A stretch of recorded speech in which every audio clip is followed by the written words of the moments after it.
الحمد لله رب العالمين والصلاة والسلام على سيد الأنبياء والمرسلين أما بعد أعوذ بالله من الشيطان الرجيم بسم الله الرحمن الرحيم ونحن أقرب إليه من حبل الوريد صدق الله مولانا العظيم إن الله وملائكته يصلون على النبي يا أيها الذين آمنوا صلوا عليه وسلموا تسليما اللهم صل على سيدنا محمد وعلى آل سيدنا ومولانا محمد وبارك وسلم الصلاة والسلام عليك سيدي يا رسول الله الصلاة والسلام عليك سيدي يا حبيب الله وعلى آلك وأصحابك سيدي يا شفيع المذنبين برادران دین و ملت، رب ذوالجلال کے لاریب کتاب کا کچھ حصہ میں نے آپ کی خدمت میں تلاوت کرنے کا شرف حاصل کیا ہے۔ اللہ کریم فرماتا ہے کہ میں تمہارے قریب ہوں اور بہت قریب ہوں، جب بھی تم مجھے پکارتے ہو، ہر وقت تم مجھے پکارو، تم جس کیفیت میں ہو، تم خوشی میں ہو، تم غم میں ہو، تم بیماری میں ہو، تم صحت میں ہو،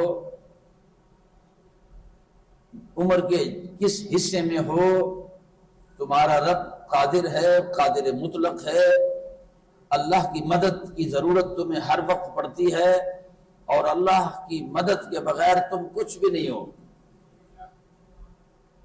اللہ فرماتا ہے کہ اگر میں رحمت کی چادر ہٹا دوں تو تم کچھ بھی نہ رہو۔ بندے کا کام ہے کہ ہر وقت رابطہ رکھے اللہ سے، اللہ کے ساتھ رابطہ جو لوگ رکھتے ہیں، اللہ رب العالمین ان لوگوں کے لیے ارشاد فرماتا ہے کہ جو میرے بندے ہوتے ہیں، جن کا مجھ پر بھروسہ ہوتا ہے، جس کا مجھ پر بھروسہ ہوتا ہے۔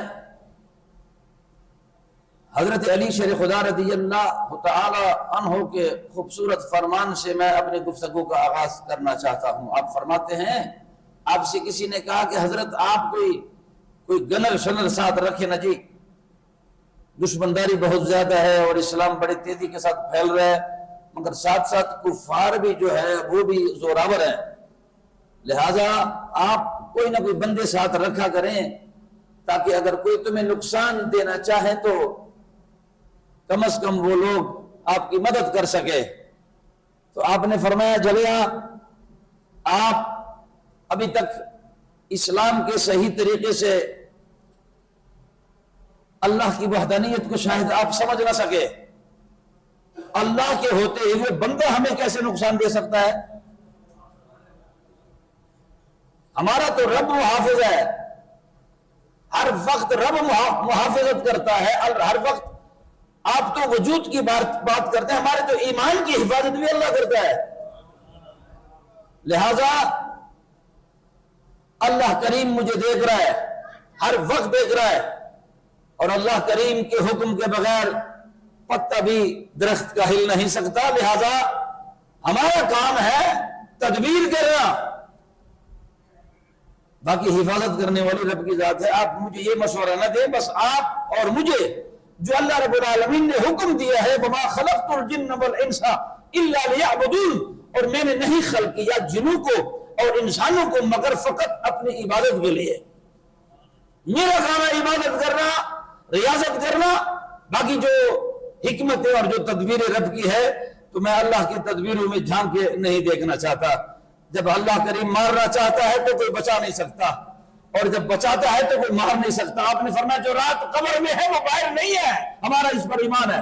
لہذا ہمیں یہ یقین کامل ہے کہ جس وقت اجل آئے گا وقت پورا ہو جائے گا، زندگی ختم ہو جائے گی، تو دنیا کی کوئی طاقت، دنیا کی کوئی ٹیکنالوجی ہمیں نہ خدا کے غضب سے بچا سکتی ہے اور نہ موت سے بچا سکتی ہے. لہذا اللہ کریم کا کرم ہماری خود ہی حفاظت کرتا ہے. اللہ فرماتے ہیں میں دیکھ رہا ہوں،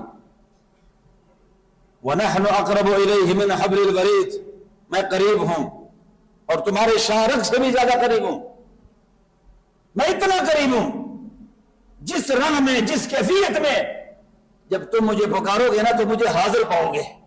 ہاں کچھ وجوہات ہے کہ جس کی وجہ سے وہ سنتا ہے ہر ایک کی، سنتا وہ کافروں کی بھی ہے، سنتا وہ ہندو کی بھی ہے، سنتا وہ جانوروں کی بھی ہے، سنتا وہ شجر و حجر کی بھی ہے، سنتا وہ غیر مسلم کی ہے، سنتا ہر ایک کی ہے، پر مانتا کسی کی ہے. کیسے مانتا ہے؟ میں اس پہ توجہ کریں گے، آپ تھوڑا سا توجہ فرمائیں گے. باقی وہ رب کی ذات ہے، وہ ہندو کی بھی حفاظت کرتا ہے، مشرک کی بھی حفاظت کرتا ہے، اپنوں کی بھی کرتا ہے، بیگانوں کی بھی کرتا ہے، وہ ہر ایک کی کرتا ہے. وہ خالق، سب کا خالق ہے، مگر اپنی رضا سے ہر ایک کو نہیں نوازتا. اپنی رضا سے انہی کو نوازتا ہے جو ان کے حکم کی تعمیل کرتے ہیں. حضرت عبداللہ ابن مسعود رضی اللہ تعالی عنہ فرماتے ہیں کہ جب تم خدا کا کہنا ماننا تم چھوڑو، توجہ فرماؤ، صحابی رسول ہے، مفسر قرآن ہے، حضرت عبداللہ ابن مسعود رضی اللہ تعالیٰ عنہ فرماتے ہیں کہ جب بندہ خدا کا ماننا چھوڑ دے، خدا کا حکم ماننا بندہ جب چھوڑ دیتا ہے تو اللہ بندے کے سوالوں کو قبول کرنا چھوڑ دیتا ہے. فرق اتنا ہے. حضرت مالک بن دینار رحمت اللہ علیہ، اللہ کریم کے وہ محبوب ہے، حج پہ جا رہے ہیں. حج پہ راستے میں ایک آتش پرست کو دیکھا جو آگ کو پوجا کرتا ہے، اور آگ کو پوجا کرنے کے ساتھ ساتھ وہ آتش پرست جو ہے وہ دانے اکٹھے کیے ہیں اس نے، گندم کے مختلف دانے، اور کٹ رہا ہے اس کو توڑ کے. تو آپ نے اس کو کہا، مالک بن دینار نے اس آتش پرست سے کہا کہ یہ دانے کس لیے توڑ رہے اور اس کو کیا کرنا چاہتے ہو؟ انہوں نے کہا یہ ٹھنڈا علاقہ ہے، یہاں برف جمتی ہے زیادہ، تو لہٰذا ٹھنڈک بہت زیادہ ہے، تو میں یہ دانے توڑتا ہوں. یہ جب چڑیاں آتی ہے نا، چڑیاں، پرندے، چڑیاں، تو وہ پھر اپنا حصہ اٹھا کر وہ چلی جاتی ہے، تو چڑیاں دانا اٹھا کے چلی جاتی ہے، تو پھر ہمارا دل خوش ہو جاتا ہے. اب یہ کون کہتا ہے؟ آتش پرست. آتش پرست چڑیوں کو دانا دیتا ہے، پانی پلاتا ہے. اب مالک بن دینار نے آتش پرست سے کہا کہ تم یہ جو کچھ بھی کر رہے ہو نا، اس کا کوئی فائدہ نہیں ہے. فائدہ اس کا تب ہوگا کہ جب آپ، یہ سب کچھ فائدہ اس وقت دیتی ہے جب بندہ ایمان لاتا ہے. ایمان کے بغیر نہ صدقہ قبول، نہ خیرات قبول، نہ زکات قبول، نہ چڑیوں کو دانا دینا قبول، نہ کسی کے ساتھ. ہاں بھلائی ضرور ہے، جانور کے ساتھ بھلائی کرنا، پرندے کے ساتھ بھلائی کرنا، انسان کے ساتھ بھلائی کرنا، یہ اپنی جگہ ایک مقام ضرور رکھتا ہے. مگر اگر آپ یہ کہیں کہ خدا مجھے اجر دے گا، تو اجر ایمان کے بعد دیتا ہے.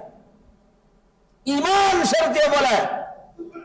جب تک ایمان نہیں لاؤ گے اس وقت تک اس کاموں کا کوئی فائدہ نہیں ہے. اب اس آتش پرست نے اوپر دیکھا مالک بن دینار بصری سے. آپ نے فرمایا کہ چلو آپ کی بات مان لیتا ہوں میں، مگر آپ مجھے یہ بتاؤ، جس رب کی آپ بات کرتے ہیں وہ رب دیکھتا بھی ہے؟ وہ رب دیکھتا ہے؟ آپ نے فرمایا ہاں وہ دیکھتا ہی ہے. اب نے فرمایا نہیں، دیکھتا ہوگا پر مجھے نہیں دے گا. آتش پرست مالک بن دینار سے کہتا ہے کہ مالک تم کہتے ہو کہ رب دیکھ رہا ہے، میں مانتا ہوں دیکھتا ہوگا، مگر میں یہ کہتا ہوں کہ مجھے نہیں دیکھا. اگر مجھے دیکھا ہوتا تو پھر میں یہاں نہ ہوتا. مجھے نہیں دیکھا ابھی تک میرے رب نے.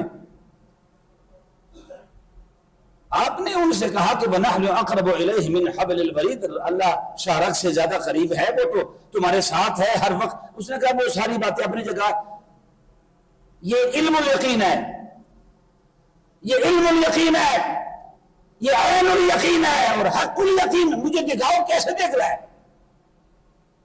مان لیا علم الیقین ہے، دیکھ لیا عین الیقین ہے، پریکٹیکل دکھاؤ دیکھتا کیسے ہے؟ اگر وہ دیکھتا ہے تو پھر مجھے دیکھا ہے اس نے؟ مجھے نہیں دیکھا اس نے۔ اگر مجھے دیکھا ہوتا تو پھر میں یہاں نہ ہوتا اور اس کیفیت میں نہ ہوتا۔ اگر میرا رب مجھے دیکھتا ہوتا تو میں آگ کا پجاری ہوتا۔ نہیں دیکھا اس نے مجھے۔ اب جہاں تک کتاب اجازت دیتا ہے تو وہاں تک تو بندہ بات کرتا ہے، مگر اس سے آگے پھر تو پھر ہاں جی لکم دینکم ولی دین، پھر آگے تو معاملات، پھر وہ کوئی آنکھ والا ہو، کوئی پاورفل بندہ ہو، رب کا بندہ ہو، جیسے آپ اور ہم نمازی ہیں، ہمیں نمازوں پہ بھروسہ ہے، حج پر بھروسہ ہے، روزے پہ بھروسہ ہے، زکوٰۃ پہ بھروسہ ہے۔ ہم کہتے جی فلانی جگہ پر سیلاب آیا تو کیا فلانی جگہ سیلاب اگر آیا تو کیا وہاں پر ہر سال میلاد پاک کا جلوس نہیں نکلتا تھا؟ جہاں پر سیلاب آیا ہے وہاں ہر سال میلاد پاک کا جلوس بھی تو نکلتا تھا، وہاں جمعے کی نمازیں بھی تو پڑھی جاتی تھی، وہاں لوگ زکوٰۃ بھی تو دیتے تھے، وہاں لوگ خیرات بھی دیتے تھے، وہاں لوگ 5 وقت کی نماز بھی پڑھتے تھے۔ ارے یہ کیوں آیا؟ یہ پکڑ کہاں سے آئی؟ جو بندہ خدا کی عبادت بھی کرے، ریاضت بھی کرے، بندگی بھی کرے، عذاب کیوں آتا ہے؟ اس کی وجوہات کیا ہے؟ سوال تو پیدا ہوتا ہے۔ آج بہت سارے شہر بالکل تباہ ہو گئے، ان کا وہ قبرستان بن گئے۔ کچھ لوگ ابھی بھی زندگی اور موت کے کشمکش میں ہے۔ ارے کیا وہ خدا کو نہیں مانتے؟ کیا وہ رسول اللہ کو نہیں مانتے؟ کیا وہ قرآن کو نہیں مانتے؟ کیا وہ نمازیں نہیں پڑھتے؟ کیا وہ جمعے نہیں پڑھتے؟ کیا وہ میلاد کے جھنڈیاں نہیں لگاتے؟ وجوہات کیا ہے؟ ہوتا کیا ہے؟ وجہ ایک ہی ہے کہ ہماری نمازیں صرف ڈھانچے رہ گئے، ہمارے نمازوں سے روح نکل گئی۔ ہماری نماز کی طرح نہیں ہے، ہمارا روزہ روزے کی طرح نہیں ہے، ہماری تلاوت کی طرح نہیں ہے، ہمارے نوافل روزے حج زکوٰۃ تلاوت تسبیحات وہ اس طرح نہیں ہے جیسے اس کو ماننے کا حق ہے۔ ہمارے اندر منافقت ہے، نمازیں پڑھتے ہیں اور ہر نماز میں کہتے ہیں اہدنا الصراط المستقیم، مجھے سیدھا راستہ دکھا۔ ہر نماز میں شیطان تو رویا تھا جب سورۃ الفاتحہ نازل ہوئی، رویا تھا جب رسول اللہ کی ولادت ہوئی، شیطان رویا تھا جب آدم کی توبہ قبول ہوئی، شیطان رویا تھا۔ مگر سوال یہ پیدا ہوتا ہے، سورۃ الفاتحہ ہر نماز میں پڑھی جاتی ہے، اہدنا الصراط المستقیم، مجھے سیدھا راستہ دکھا، ہر رکعت میں کہتے ہو سیدھا راستہ دکھا، تو اللہ کی قدرت سے آواز آتی ہے، اے بندہ خدا جب تو نے مجھے کہا کہ اہدنا الصراط المستقیم، اے اللہ مجھے سیدھا راستہ دکھا، تو میں نے تو تجھے سیدھا راستہ دکھا دیا، تیری سوچ کو بدل دیا، تیرے انداز کو بدل دیا، تجھ پہ کرم کر دیا۔ مگر نماز پڑھنے کے بعد جب جوتا پہن کے باہر جاتے ہو جھوٹ کیوں بولتے ہو؟ ابھی جمعہ کی نماز پڑھتے ہیں، نماز جمعہ کے بعد ہم خود کہیں گے نماز میں کہ اہدنا الصراط المستقیم۔ اللہ فرماتا ہے کہ اگر تجھے سیدھا راستہ دکھانا مقصود نہ ہوتا تو تمہیں اپنے گھر نہ بلاتا، تمہیں اپنے گھر اس لیے بلایا ہے کہ میں چاہتا ہوں کہ تمہاری سوچ کو بدل دوں، میں چاہتا ہوں کہ تو نمازی بن جائے، میں چاہتا ہوں کہ تو جھوٹ چھوڑ دے، فراڈ چھوڑ دے، دھوکہ چھوڑ دے، حرام خوری چھوڑ دے، قتل چھوڑ دے، شراب چھوڑ دے، زنا چھوڑ دے۔ اس لیے تجھے بلایا ہے کہ تیری تقدیر کو بدلنا چاہتا ہوں۔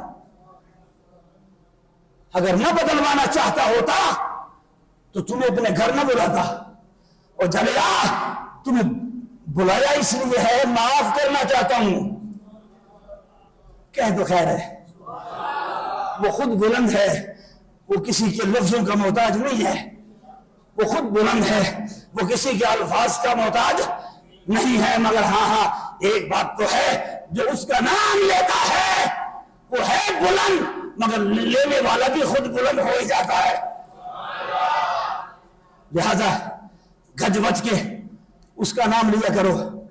اور حضرات توجہ فرماؤ، ہم تو اس کا نام لیتے ہیں تو مزہ بھی لیتے ہیں. اس کا نام جب لیتے ہیں تو مزہ لیتے ہیں. پتہ کیوں مزہ لیتے ہیں؟ اس لیے مزہ لیتے ہیں کہ ایک تو کہتا اللہ، ایک تو ہمارا رب ہے، اس لیے تیرے نام جپنے سے مزہ لیتے ہیں. اور دوسرا اس لیے مزہ لیتے ہیں کہ اتنا سونا محبوب بنا کر ہمیں عطا فرما دیا ہے. اتنا سونا محبوب بنا کر ہمیں عطا کر دیا. اور ان کی قسمت میں اور نبی آئے اور ہماری قسمت میں محمد عربی آئے.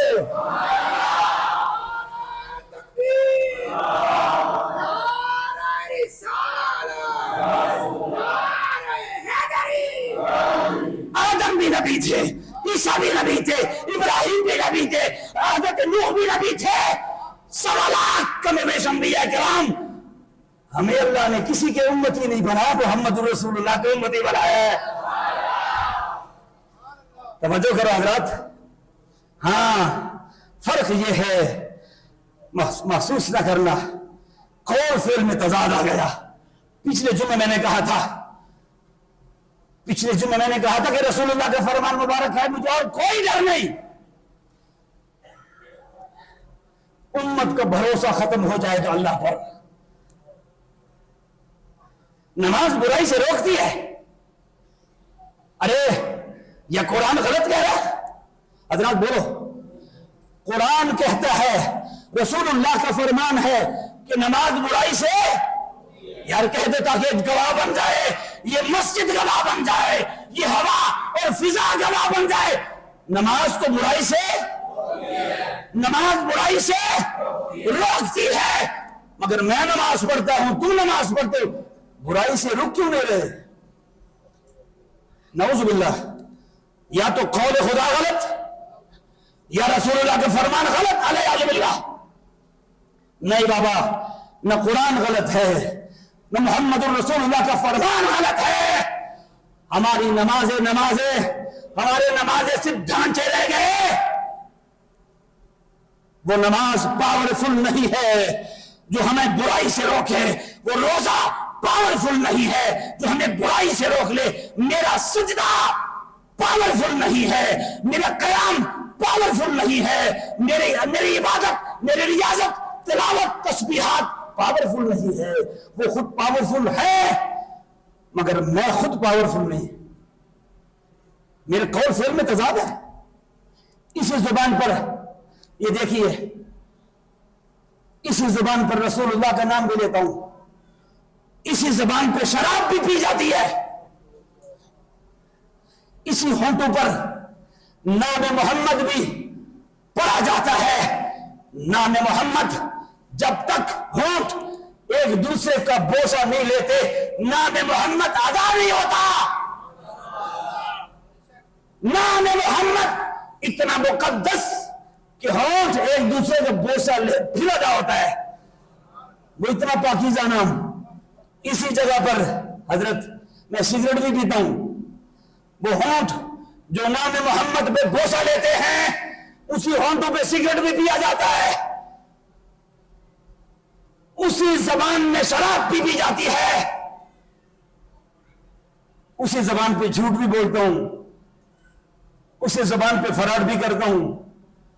اسی ہاتھوں سے، جس ہاتھوں سے دعائیں قبول ہوتی ہے، اسی سے ملاوٹ بھی کرتا ہوں. اسی ذہنیت سے جس پہ میں نے آخرت کو گمانا تھا، اسی ذہنیت سے کتاب پڑھانے والے کو تو استاد کہتے ہیں. میں ویسے مذاق کرتا نہیں ہوں، نہ کبھی کیا ہے. ایک جملہ آئے گا، اگر آپ ناراض ہو کر دوں. ناراض تو نہیں ہوں گے؟ کہہ دوں. کتاب پڑھانے والے کو کیا کہتے ہیں؟ بولو یار. کتاب پڑھانے والے کو یار بولو یار. کتاب پڑھانے والے کو استاد کہتے ہیں، اور پٹیاں پڑھانے والے کو کیا کہتے ہیں؟ جی ناراض تو نہ ہو. حضرت جو پٹھیاں پڑھاتے ہیں ذرا فریش ہو جائیں نا آپ.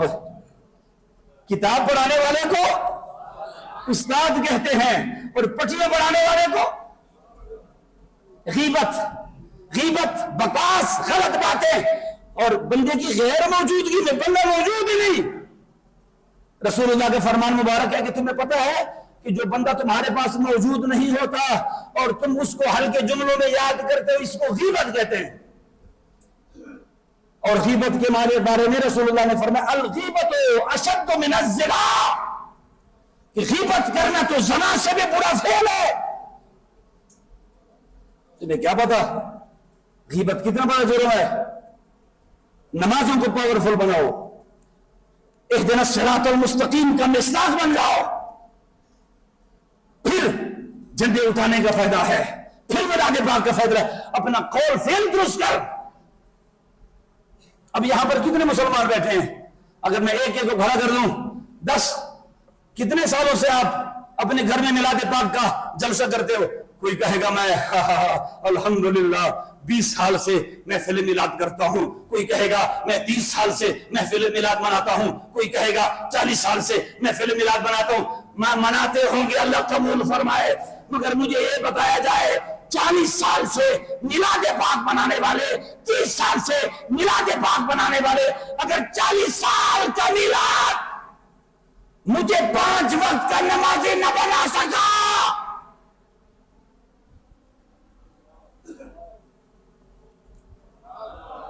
30 سال کی میلاد مجھے 5 وقت کا نمازی نہ بنا سکا، کیا فائدہ ہوا؟ کیا فائدہ ہوا؟ فائدہ مجھے بتاؤ نا. اگر میلاد پاک قبول ہوتا تو میلاد پاک اگر قبول ہو جائے تو پھر میلاد پاک کا ذکر مجھے نمازی نہ بناتا. ہاں معلوم یہ ہوا کہ ڈکوسلے ہیں، یہ شارٹ کٹ راستے ہیں، اس لیے کہ اگر مجھے خدا کو راضی کرنا مقصود ہوتا، زکات دینے والے کی مرضی اگر یہ ہو کہ میرا رب راضی ہو جائے تو وہ پھر اس طریقے سے دیتا ہے کہ وہ رب کو راضی کرتا ہے، مخلوق کو خوش نہیں کرتا. میلاد پاک کو منانے والے کی مرضی اگر یہ ہو کہ میں میلاد رسول بناؤں، مگر میلاد والے کا حکم کیا ہے؟ احکام کو پیچھے رکھ دوں، میلاد مناتا رہوں. نہیں میرے محترم، قول فعل میں تضاد ہے. میلاد منانے والے تمہیں سیرت رسول پہ بھی عمل کرنا ہوگا، وگرنہ اگر عمل نہیں کرو گے تو اللہ نے سیلاب تیار رکھے ہیں، اللہ نے بجلی کی طاقت کو تیار رکھا ہے، اللہ نے بارش کا عذاب تیار رکھا ہے. اپنے قول و فعل میں تضاد ختم کر، جو کہتے ہو عمل کرو، اپنے اندر اخلاص پیدا کرو، پھر جھنڈی لگانے کا بھی فائدہ، پھر میلاد پاک کا بھی فائدہ. جب تک قول و فعل درست نہیں کرو گے، اور درست کرنا ہم کہیں گے جی حکومت کرے گا، حکومت نے نہیں کرنا، آپ نے کرنا ہے. سر سے لے کر پاؤں تک اس ملک پر حکومت آپ کی ہے، اس ملک کی خبر آپ نے لے لی ہے. سر سے لے کر پاؤں تک اس ملک میں فراڈ بھی ہے، اس ملک میں دجل بھی ہے، اس ملک میں فریب بھی ہے، اس ملک پر اسلامی قانون آپ نے نافذ کرنا ہے. تمہارا وجود اتنا بے لگام ہے کہ وہ سرکش ہو گیا ہے، وہ تو آنا نہیں چاہتا، وہ تو خدا کے دربار میں کھڑا ہونا نہیں چاہتا، وہ تو خدا کے خوف سے رونا نہیں چاہتا، وہ تو اپنے گناہوں کو یاد کروانا نہیں چاہتا. اپنی غلطی، اپنی کوتاہی، اپنا ظلم اگر بندہ یاد کر لے پھر بھی آنکھ نم نہ ہو سکتا. میرے محترم توجہ فرمائیے، اپنا قول و فعل درست کیا جائے کہ اللہ جو ہے وہ دیکھتا بھی ہے، اللہ کو دکھتا بھی ہے، دیکھتا ہے. آپ نے فرمایا ہاں وہ دیکھتا ہے. تو فرمایا اگر وہ دیکھتا ہوتا تو میں آتش پرست نہ ہوتا. چلا گیا وہ آتش پرست، کہتا ہے او چڑیوں، وہ جن کو دانا دے رہا ہے، وہ چڑیوں کا کہتا ہے او چڑیوں، کاش تمہارا رب اور میرا رب کاش مجھے بھی دیکھ لیتا. تمہارا رب اور میرا رب کاش مجھے بھی دیکھ لیتا. بس اللہ کو یہ جملہ بڑا پسند آیا. آواز قدرت آئی, القا ہوا, فرمایا پہلے دیکھا تھا پر اس طرح نہیں دیکھا تھا جیسے آج دیکھا ہے. ہاں تجھے دیکھا ہے, دیکھا بھی نہیں ہے, تیری تقدیر کو بدل دیا ہے, تجھے اپنا بندہ بنا دیا ہے میں نے. خوش ہوا. اور جب آواز قدرت آئی نا کہ اللہ مجھے دیکھ رہا ہے, وجد شروع کر دیا, اور وجد میں کہتا اللہ اچھا تو نے مجھے دیکھ لیا. پھر آواز آئی 70 سال سے سورج کے پجاری ہو, وقت بھی ختم ہوا. اور میں اور آپ کو ابھی ماشاءاللہ, کیا خیال ہے آپ کا, ابھی ہمارا مزاج بن گیا ہے, انشاءاللہ پھر اگلے جمعے بات کریں گے. وقت ختم ہوا. اللہ کریم ہم سب کو عمل کی توفیق عطا فرمائے. السلام علیکم ورحمۃ اللہ وبرکاتہ.